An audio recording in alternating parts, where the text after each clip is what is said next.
Bharat Japan વચ્ચે સંરક્ષણ, આર્થિક સુરક્ષા, એઆઈ સહિત મહત્વના ક્ષેત્રોમાં સહયોગ વધારવા સમજૂતી કરાર.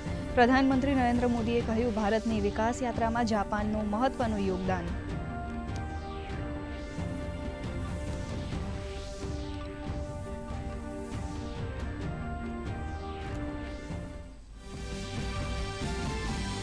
ભારત જાપાન સંયુક્ત ઇકોનોમિક ફોરમમાં પ્રધાનમંત્રી મોદી અને જાપાનના પ્રધાનમંત્રીએ હરિયાણાના કરખોદામાં મારુતિ સુઝુકીના નવા પ્લાન્ટનું કર્યું ઉદ્ઘાટન.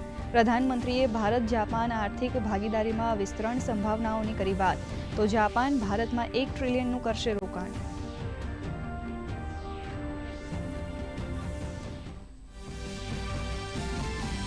દિલ્હી પોલીસની સતર્કતાથી મોટો આતંકવાદી હુમલાના પ્લાનનો પર્દાફાશ. આઈએસઆઈ હેન્ડલરના ઇશારા પર દિલ્હીમાં આતંકવાદી હુમલાનું કાવતરું રચતા 4 શંકાસ્પદ આરોપીઓની કરાઈ ધરપકડ. પૂછપરછમાં વધુ ખુલાસા થવાની આશા.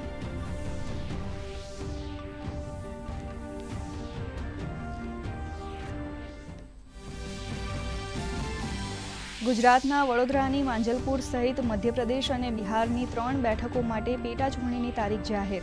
30 જુલાઈએ મતદાન, 3 ઓગસ્ટે મતગણતરી. બિહારના બાંકીપુરથી નીતિન નબીને રાજીનામું આપતા ખાલી હતી બેઠક.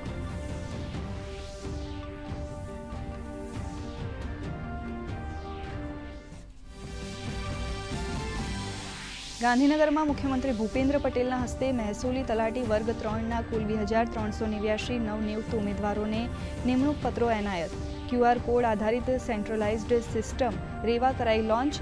ગ્રામજનોના પ્રશ્નોનું સ્થાનિક સ્તરે નિવારણ લાવી સેવાદાયિત્વ નિભાવવા નવનિયુક્ત તલાટીઓને મુખ્યમંત્રીનું આહ્વાન. દક્ષિણ ગુજરાત અને સૌરાષ્ટ્રમાં મેઘરાજાની જમાવટ. છેલ્લા 12 કલાકમાં 140 તાલુકામાં વરસાદ. જૂનાગઢના માંગરોળમાં 9.65, કેશોદમાં 9.53, માણાવદરમાં 8.39 તો ગીર સોમનાથના સૂત્રાપાડામાં 7.2 ઇંચ વરસાદ. ભારે વરસાદની આગાહીને પગલે વલસાડમાં NDRF તો નવસારીમાં SDRFની ટીમ તૈનાત.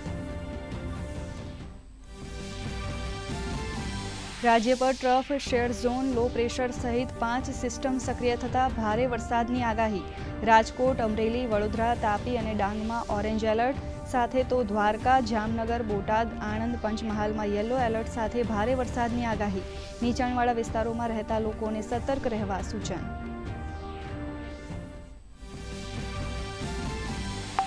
ફિફા વિશ્વકપના રાઉન્ડ 32માં આજે રાત્રે ઇંગલવુડમાં સ્પેન અને ઓસ્ટ્રિયા વચ્ચે તો ટોરેન્ટોમાં પોર્ટુગલનો ક્રોએશિયા વચ્ચે મેચ. તો કાલે સવારે વેન્કુવરમાં સ્વિટ્ઝરલેન્ડ અને અલ્જીરિયા સામસામે.